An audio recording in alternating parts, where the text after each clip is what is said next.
제가 눈 감고도 외울 수 있는 말씀, 이 마태복음 5장인데요. 제가 지금 저희 아들 초등학교 2학년 때 암송했던 말씀이에요.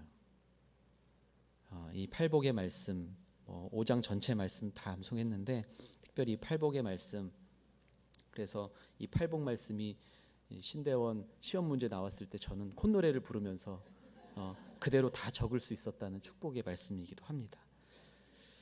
그 팔복 말씀 중에서 오늘 8절, 마음이 깨끗한 사람들은, 그러한 사람들은 그들은 하나님을 보게 될 것이다 라는 예수님의 선포의 말씀을 함께 나누기를 원합니다. 제가 제목을 내 영혼의 가시거리는 얼마인가요? 이렇게 잡았습니다.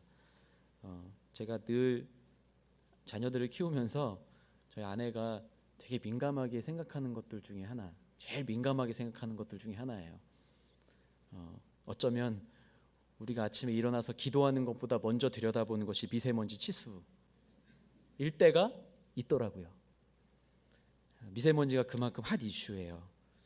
건강이 걱정되고 아침에 먼저 일어나서 미세먼지 치수를 확인하고, 창문 조금이라도 높으면 창문도 못 열고 아이들한테 마스크 씌워줘야 되고, 혹여나 비가 내리거나 이제 남풍이 세게 불어서, 바람이 세게 불어서 희뿌옇게 보였던 하늘이 파랗게 보이고 멀리 있는 산과 건물들도 선명하게 보일 땐 얼마나 행복하고 상쾌하고 감사한지 모릅니다. 제가 어제 그제 새벽 예배 나오는데 비가 많이 왔잖아요. 월요일 날 새벽에 탁 나왔는데 이제 여름이 되면서 해가 길어져서 여명이 멀리서 여명이 이렇게 보입니다. 근데 그 여명이 이렇게 구름 사이로 파랗게, 짙은 파란색이죠. 파랗게 보이는데 멀리 있는, 평소엔 잘 안 보였던 멀리 있는 건물의 그 작은 네온 사인도 깨끗하게 보이는 거예요. 그래서 얼마나 새벽에 운전하면서 나오는 길이 얼마나 상쾌하고 기분이 너무 좋았는지 모릅니다. 평소에도 너무 행복하게 나오고 있는데요, 그날은 특별히 너무 상쾌하고 하나님이 이렇게 깨끗하게 이 세상을 창조하셨는데, 그런 생각이 들면서 기도하는 마음으로 나오게 되더라고요. 우리는 그렇게 우리 눈앞에 있는 먼지들도 없어지게 될 때 깨끗하게 이 세상을 바라보게 되는데, 가시거리가 확장이 되는 거죠. 명확하게 보이지 않던 것이 선명해질 때 우리 마음도 맑게 씻어지는 느낌을 갖게 되는 것을 경험을 하죠. 근데 성경에 보면 우리 심령에도 눈이 있다 이렇게 얘기합니다. 우리 마음에도 눈이 있다, 영의 눈이 있다. 우리 심령의 눈이 하나님까지 닿지 못하게 하는 것들은 무엇일까? 우리 영혼을 가로막는 그런 먼지들, 미세먼지들은 무엇일까? 내 영혼은 얼마나 멀리까지, 하나님 앞에까지 내 시선이 닿아 있는가? 이걸 묵상하게 되었습니다. 묵상하다가 제가 어린 시절에 암송한 말씀이 떠올랐어요. 마음이 깨끗한 사람은, 개역 성경에 그렇게 나와 있죠. 심령이, 마음이 깨끗한 자는, 청결한 자는 복이 있나니 그들이 천국이 그들의 것임이라. 우리말 성경은 좀 우리말 순으로 이렇게 번역을 했는데, 마음이 깨끗한 사람은 하나님을 보게 될 것이다 라는 말씀을 우리에게 주셨습니다. 예수님의 말씀이죠. 네, 여러분 얼마나 신비한 말씀입니까? 한번 가만히 묵상해 보세요. 여러분 하나님 보셨습니까? 여기서 또 이제 아멘이 자꾸 이제 잘 안 나오는 대목이 되는 건데, 하나님을 볼 것이다 예수님이 선포하셨잖아요. 그렇죠? 하나님을 본다는 게 뭘까? 마음이 청결한 사람은 하나님을 보게 될 거다 이렇게 말씀하셨는데, 하나님을 보게 될 것이라는 이 놀라운 이 신비와 이 놀라운 말씀, 이게 무슨 말씀일까? 도대체 우리 눈이 얼마나 좋아서, 우리 가시거리가 얼마나 멀리까지 이르러야 하나님을 보게 될 것인가? 그런 생각도 해봅니다. 예수님께서 말씀하셨죠? 하나님을 보게 되는 조건은 하나밖에 없습니다. 마음이 청결한 것. 여러분 마음이 청결하신가요? 그래서 하나님을 보고 계신가요? 한번 묵상해 보시면 좋겠습니다. 나는 정말 하나님을 보고 있는가? 우리 초등학생들은 이렇게 질문하면 하나님 어떻게 생겼냐고 얘기를 하는 친구들이 있어요. 하나님이 어떻게 생겼는지는 저도 그릴 수는 없어요. 근데 하나님이 형상대로 우리를 만드셨다라고 했기 때문에 우린 서로를 보면서 하나님을 발견할 수 있어야 되는 거거든요. 옆에 있는 분들 한번 바라봐 주십시오. 하나님이 보입니까? 하나님이 보이세요? 두 분 발견하신 것 같아요. 집사님 두 분 발견하셨어요. 네. 근데 약간 민망하게 이렇게 킥킥대는 분들은 약간 애매할 수 있는 거예요. 그리고 고개를 돌렸는데 내가 평소에 굉장히 미워하고 좀 가까이 하고 싶지 않은 성도가 보이는 순간 하나님은커녕 그 사람 얼굴도 잘 안 보이는 그런 일들이 일어나죠. 이 마음의 청결은 무엇일까? 여러분은 마음은 무엇일까요? 마음. 이 헬라어로는 원어는 카르디아예요. 마음으로 번역된 단어가 카르디아라는 단어인데 이 원어를 찾아보면 이런 의미가 있어요.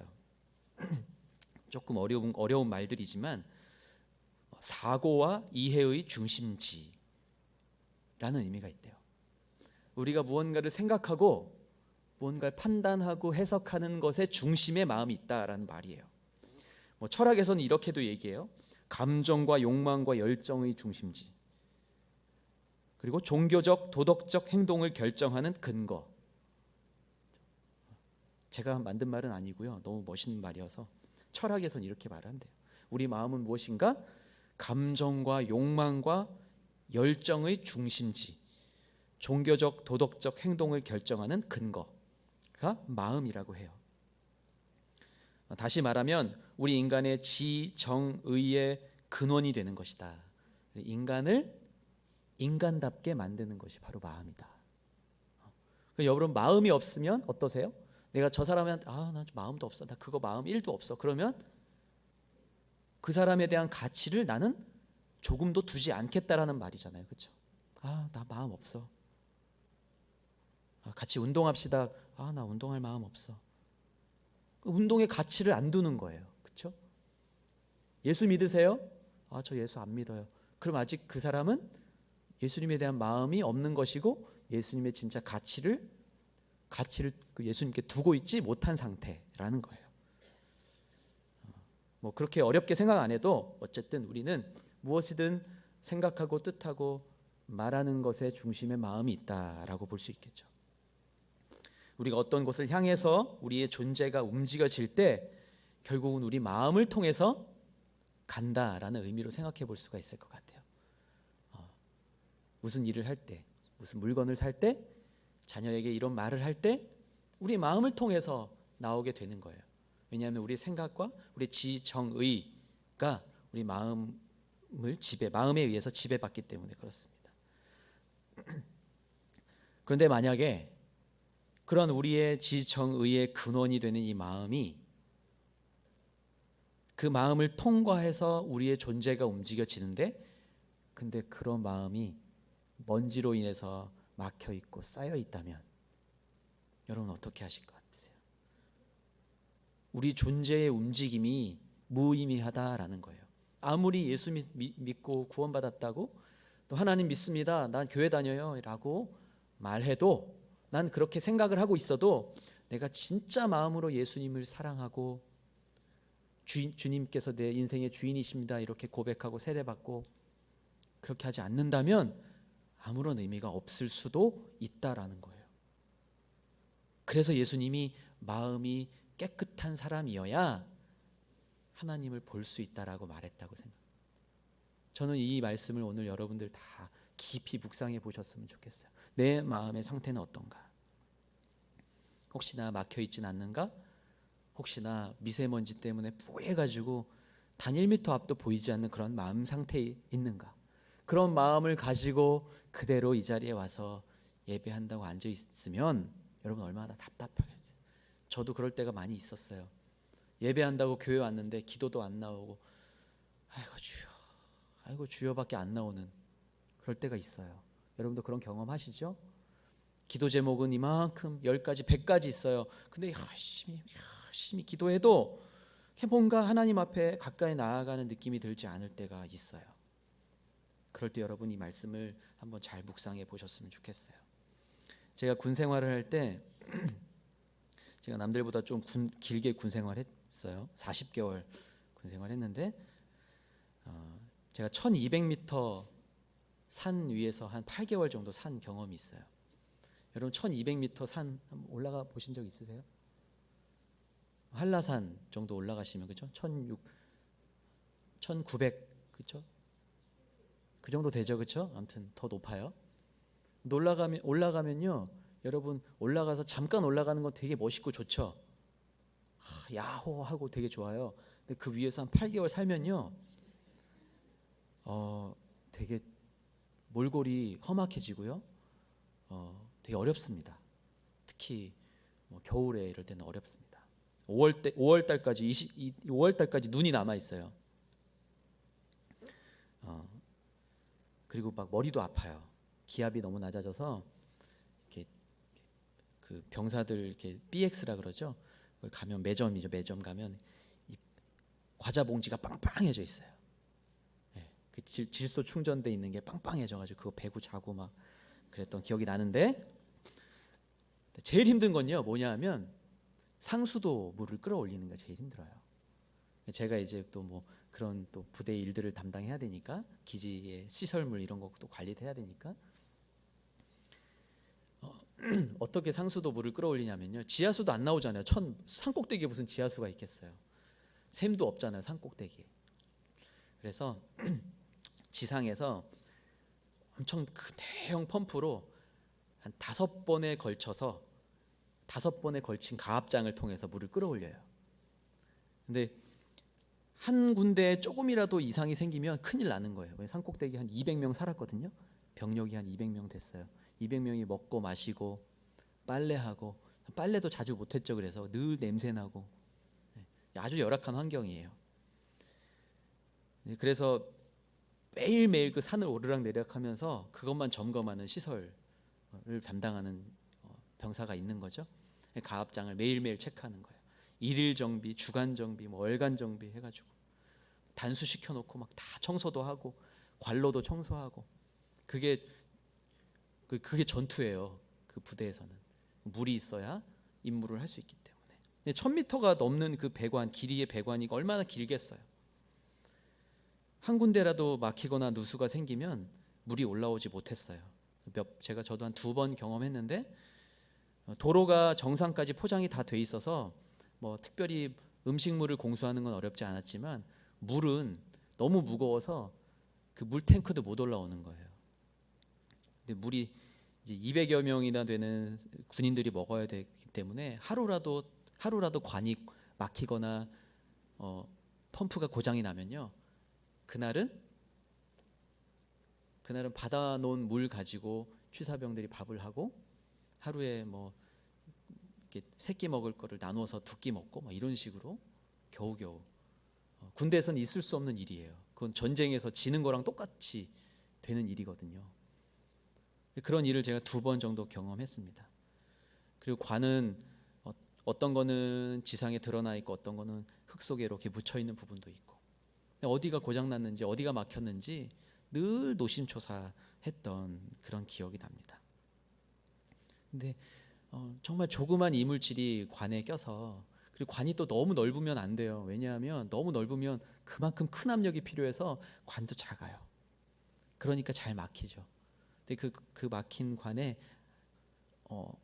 찾아내가지고 어느 날은 탁 이렇게 끄집어내 보면 작은 휴지 같은 것들이 이렇게 걸려 있거나 그런 경우를 보게 됩니다. 여러분, 마음이 청결한 그리스도인의 모습은 어떠한 모습일까? 이 산 정상까지 막힘없이 올라오는 배관 같은 거예요. 우리의 마음은 그래야 된다라는 거죠.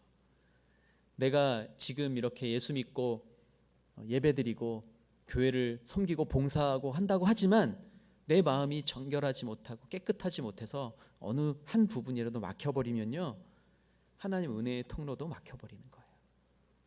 그게 별거 아닌 것 같지만 우리는 그 관이 막혀가는 순간 죽어가는 것과 똑같은 거예요. 몸은 여기 예배당에 나오고 있지만 내 마음은 죽어간다.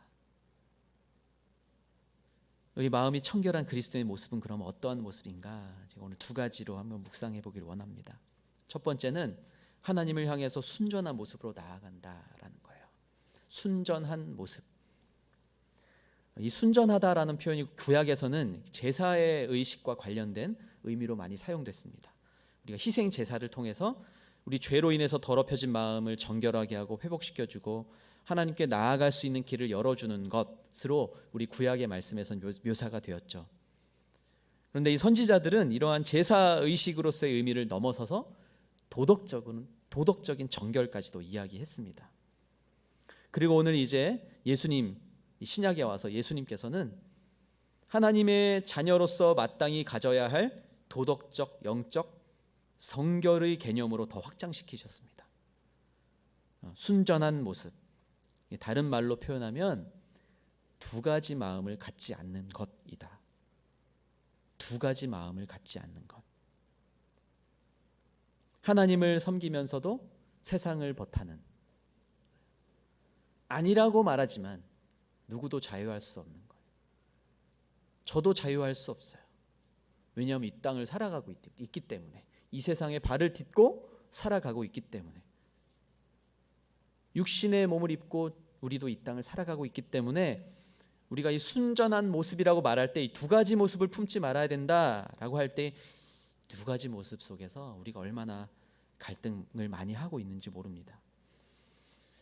지금 생명의 삶 우리 본문 중에서 이런 말씀이 있죠. 예레미야 27장 9절에서 11절 말씀을 한번 읽어주시죠. 같이 함께 읽겠습니다. 그러므로 너희가 바벨론 왕을 섬기지 않을 것이라고 말하는 너희의 예언자들이나 너희의 점쟁이들이나 너희의 꿈꾸는 사람들이나 너희의 무당들과 너희의 마술사들에게 너희는 귀 기울이지 말라. 그들은 너희에게 거짓을 예언해 그 결과 너희를 너희의 땅에서 멀리 떠나게 할 것이다. 내가 너희를 쫓아낼 것이고 너희가 멸망할 것이다. 그러나 어떤 민족이라도 바벨론 왕의 멍에 아래에 자기 목을 숙이고 그를 섬긴다면 내가 그들을 자기의 땅에 남게 할 것이니 그들이 그 땅을 갈고 그곳에서 살 것이다. 여호와의 말이다. 아멘. 이스라엘 백성들에게 하나님께서 이렇게 예언하신 것이죠. 너희가 바벨론을 섬기지 않을 거라고 말했지만 너희가 지금 하고 있는 행태들을 보아라. 결국은 점쟁이들, 꿈꾸는 이들, 무당들, 너희의 마술사들에게 귀를 기울이고 있는 너희의 모습들을 보아라. 우상을 섬기면서도 성전에 들어오는 것만으로도 구원을 받았다고 착각하는 거짓 신앙. 죄를 짓고 성전으로 몸을 피해 와서 도망쳐 있으면 안전할 것이라고 믿는 그런 거짓 신앙. 하나님께서 우리에게 경고의 말씀을 주시는 것이죠. 지금 우리가 예레미야서 말씀을 계속 묵상하면서 계속해서 경고의 말씀을 주시죠. 너무 경고의 말씀만 나와서 좀 마음이 무겁기도 한데 우리 한번 돌아보면 좋겠습니다. 우리가 우상을 섬기면 세상에 나아가서는 세상의 것들에 우리가 다 이렇게 목줄을 좀 이렇게 쥐어주고 그러면서 그 목줄을 내가 손으로 붙잡고 이제 막 교회로 오는 거예요. 성전으로 오는 거죠. 겨우 교회에 도착했어요. 성전에 들어오면 아휴 이제 구원받았다. 막 세상에선 죄 지을 것 다 짓고 성전으로 몸만 피하면 회개만 하면 된다 그랬으니까 그러면서 몸만 이렇게 피하면 안전할 거라고 믿는 것은 거짓 신앙이다. 우리에게 말씀하십니다. 우리가 청결한 마음, 하나님을 향해서 순전한 모습으로 나아간다라는 것은 죄에서 멀어지는 거예요. 죄를 짓고 그거 가져와서 회개하면 용서하신다 그랬으니까 내 마음대로 살다가 그 죄를 가지고 나와서 아유 주님 그래도 교회 나왔잖아요. 그렇게 말하고 안심하고 있는 것이 아니라 이제는 거기서 멈추는 것이 아니라 죄에서 멀어지는 것, 구별되어야 하는 것, 그것이 순전한 모습이다. 누구든지 순전하지 못한 모습이 있다면 그건 하나님께서 가장 싫어하시는 모습이다. 극단적으로 말하면 예수 믿는다고 하면서 가서 전 보는 거, 그거는 예수 안 믿는 것보다 더 싫어하시는 거예요. 예수 안 믿는 분은 예수 믿을 기회라도 있지. 예수 믿는다고 나왔다가 세상의 방법과 술수를 따라가고 미신을 따라가고 우상을 따라가는 것은 하나님께서 더 가증히 여기시는 모습이다. 겉으로는 괜찮은 척, 누구보다 하나님 열심히 믿는 척, 이만한 수준이면 복받을 것이라고 안위하면서 내 생각과 내 의지대로 행동하는 것은 하나님을 볼 수 없게 만드는 일이다라는 거예요. 순전한 마음, 두 가지 마음을 같이 갖고 있으면 안 되고 순전한 마음을 가져야 된다. 하나님을 향해서 순전하게 나아가야 한다. 순전한 마음으로 우리가 다시 한번 우리의 신앙을 다시 한번 돌아보면서 점검해 볼 수 있게 되기를 바랍니다. 두 번째, 마음이 청결한 그리스도인의 모습은 어떤 모습인가? 믿음에 굳건히 서서 복음의 소망에서 떠나지 않는다. 믿음에 굳건히 서서 복음의 소망에서 떠나지 않는다. 하나님의 속성 중에 거룩하심 이 속성이 있죠. 우리 죄인된 인간은 하나님을 볼 수 없게 되었어요. 저와 여러분은 원래 하나님을 볼 수 없는 존재가 되어 버렸어요. 그래서 구약의 말씀에도 막 나오죠. 하나님을 보는 자가 있다면 그는 곧 죽게 되었죠. 출애굽기 19장 21절에도 보면 하나님을 보면 죽게 되는 거예요. 자, 그러면 오늘 예수님께서 하신 말씀, 그들이 천국을 볼 것이다, 하나님을 볼 것이다. 하나님 보면 죽는데 왜 이런 말씀하셨지? 예수님께서 하신 말씀은 우리가 볼 수 없는 존재였지만 예수 그리스도를 주로 고백하는 이들이 마지막에 반드시 얻을 수 있는 최고의 영광이다라는 걸 우리에게 알려주신 거예요. 하나님 보면 죽어, 이게 아니라 우리는 그러한 존재였지만 예수 그리스도께서 이 땅에 오셔서 예수 그리스도를 주로 고백하는 이들이 마지막 때에 하나님의 볼 수 있는 하나님 최고의 영광이라는 사실입니다. 요한일서 3장 2절 말씀을 함께 같이 읽겠습니다. 요한일서 3장 2절 시작. 사랑하는 여러분, 이제 우리는 하나님의 자녀들입니다. 우리가 어떻게 될지는 아직 모르지만 그리스도께서 나타나시면 우리도 그분과 같이 될 것임을 우리는 압니다. 우리가 그분을 볼 수 있는 모습 그대로 볼 것이기 때문입니다. 아멘. 요한 사도가 이렇게 고백하는 거예요.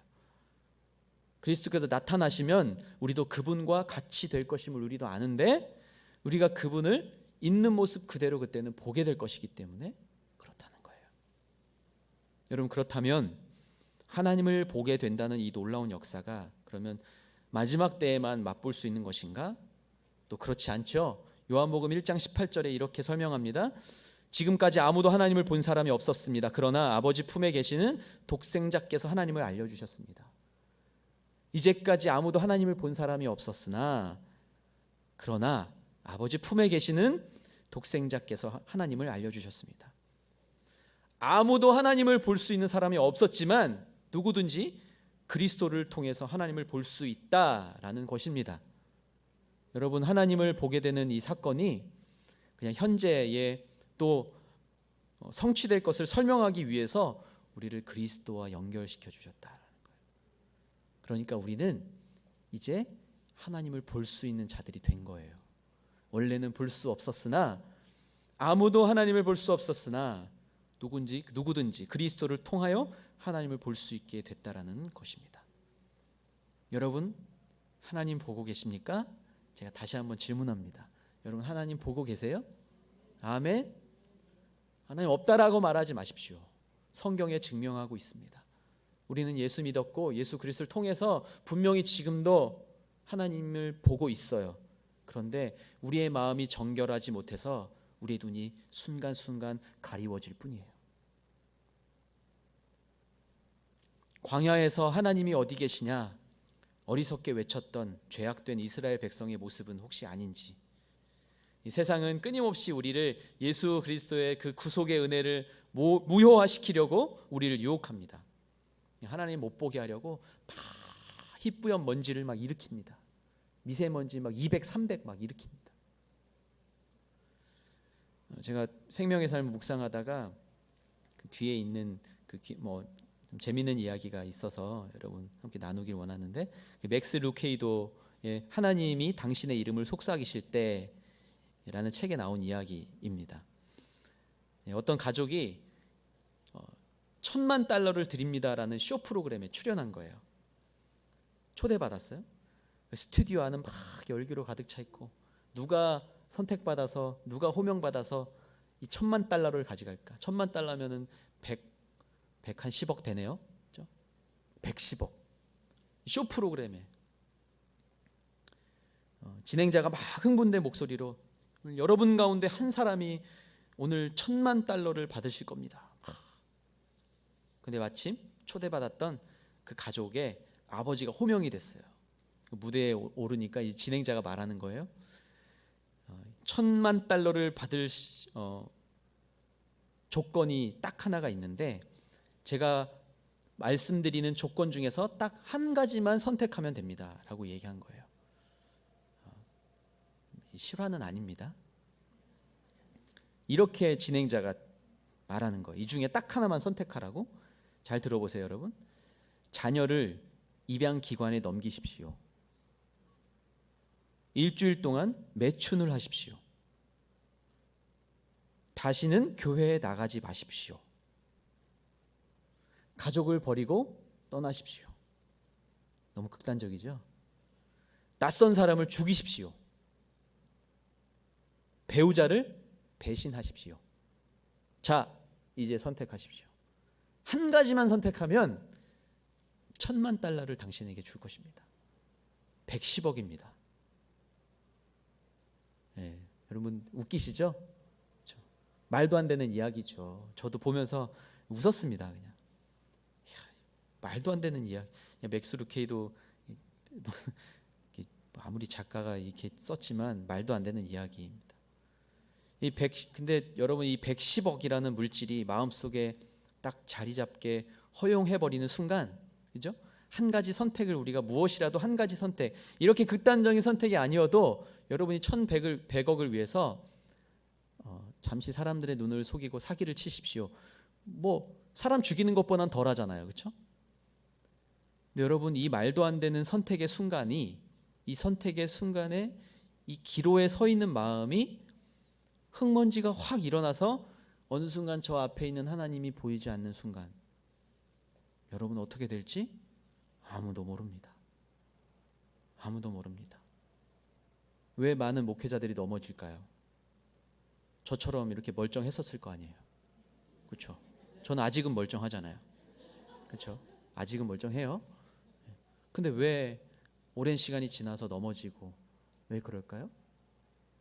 그런 사람이었기 때문에 그럴까요? 본성이 원래 태어날 때부터 그랬을까요? 물론 우리 죄된 본성은 있죠. 근데 다 훌륭하고 존경받던 분들이었을 거예요. 우리도 마찬가지예요. 교회 안에서 되게 좋은 집사님, 좋은 권사님, 좋은 분, 좋은 선생님. 근데 무엇 때문에 서로 어느 순간 시험 들고 서로 비난하고 서로 싸우고, 왜 그렇게 될까요? 많은 교회들이 그러고 있잖아요.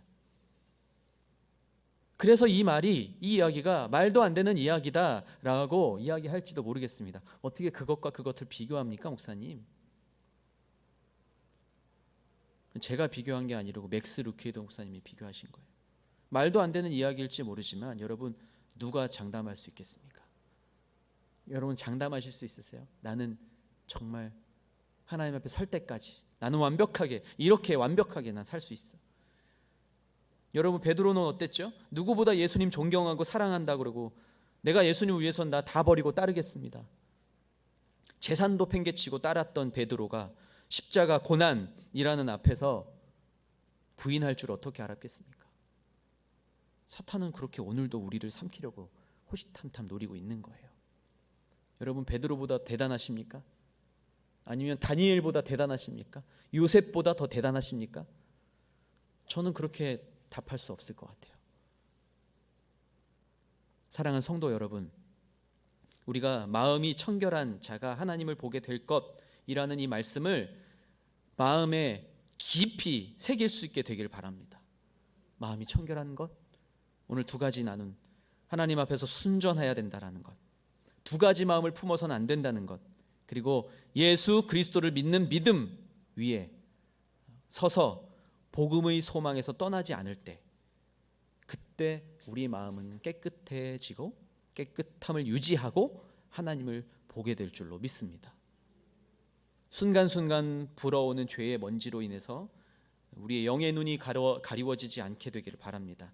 내가 괜찮은 신앙이냐 라고 안위하지 마시고 날마다 하나님을 갈망하고 하나님 말씀을 사모하고 하나님을 향해서 마음을 다해서 또 이웃을 사랑하고자 힘쓸 때 하나님을 보게 되는 최고의 영광을 누리며 살아가게 되는 우리 모두가 되기를 예수님의 이름으로 축복합니다. 저도 예외가 아니라고 묵상했습니다. 이렇게 써놨어요. 하나님의 말씀을 대언하는 나도 대충 했던 거 다시 편하게 하고 싶은 마음도 있으나, 그러나 날마다 하나님 말씀을 갈망하고 사모하고 묵상해야만 정결한 마음으로, 깨끗한 마음으로 성도님들이 하나님을 보게 되는 것을 도와드릴 수 있을 것이다. 이렇게 썼어요. 여러분도 그렇게 매일매일 내 자리와 내 위치와 내 모든 상황과 형편을 넘어서서 하나님을 날마다 갈망하고 하나님을 바라보고 온전히 바라봄으로 하나님을 날마다 보게 될 수 있게 되기를 주님의 이름으로 축원합니다. 함께 기도하겠습니다. 함께 기도할 때 한 가지만 이렇게 기도하겠습니다. 하나님, 우리가 순전한 마음으로 주님을 보기 원합니다. 그리고 믿음에 굳건히 서서 복음의 그 소망에서 떠나지 않게 되기를 원합니다. 그래서 하나님 보기를 원합니다. 봤다 안 봤다 하는 것이 아니라 늘 눈을 들어 주의 놀라운 그 영광스러운 그 하나님의 임재를 바라볼 수 있게 되기를 원합니다. 그러한 하나님의 사람으로 살아가기를 원합니다. 그 마음으로 우리 마음을 올려드리며 함께 기도하겠습니다.